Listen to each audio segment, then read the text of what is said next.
রহমানকে নিয়ে কোনো কটূক্তি করার সাহস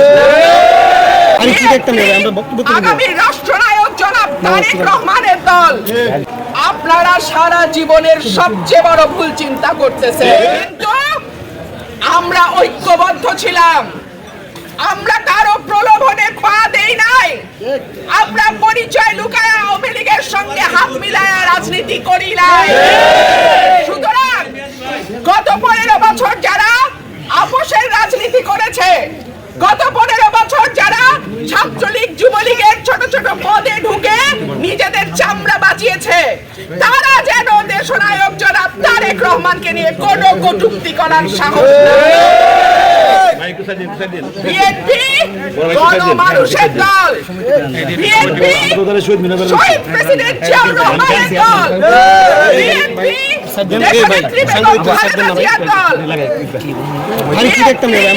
আগামী রাষ্ট্রনায়ক জনাব তারেক রহমানের দল। সুতরাং এই দলকে যদি মনে করেন আপনারা আটকে রাখতে পারবেন, আপনারা সারা জীবনের সবচেয়ে বড় ভুল চিন্তা করতেছে। শেখ হাসিনা পারে নাই শত শত গুম, হাজার হাজার হত্যা আর লক্ষ লক্ষ মামলা দিয়েও আমাদেরকে ঘরে আটকায় রাখতে পারে না। সুতরাং ভালোই ভালোই বলবো, মানুষের ভোটের ক্ষমতা মানুষের হাতে ফিরিয়ে দিন। মানুষ যাকে ভোট দেবে সেই সরকার গঠন করবে, মানুষ যাকে ভোট দেবে সেই প্রধানমন্ত্রী হবে, মানুষ যাকে ভোট দেবে সেই এমপি হবে।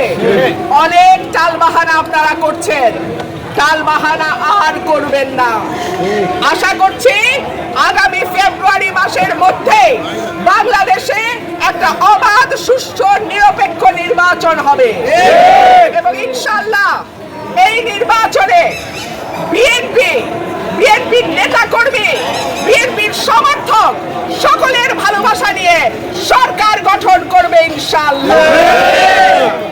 আমি আমার বক্তব্য আর দীর্ঘায়িত করব না। আপনারা সবাই কষ্ট করে এসেছেন, দীর্ঘ মৌন মিছিলে আপনারা আমাদের সঙ্গে ছিলেন। আপনারা জুলাই শহীদদের প্রতি, আহতদের প্রতি আমরা আমাদের শ্রদ্ধা জানাই। আমার দলের 400-র উপরে মানুষ আমার দলের, ছাত্র দলের এই অভ্যুত্থানে প্রাণ দিয়েছে। সুতরাং এই অভ্যুত্থান যতটা বিএনপি, তার চেয়ে বেশি আর কারো নয়। এটা বলেই আমি আমার বক্তব্য শেষ করছি।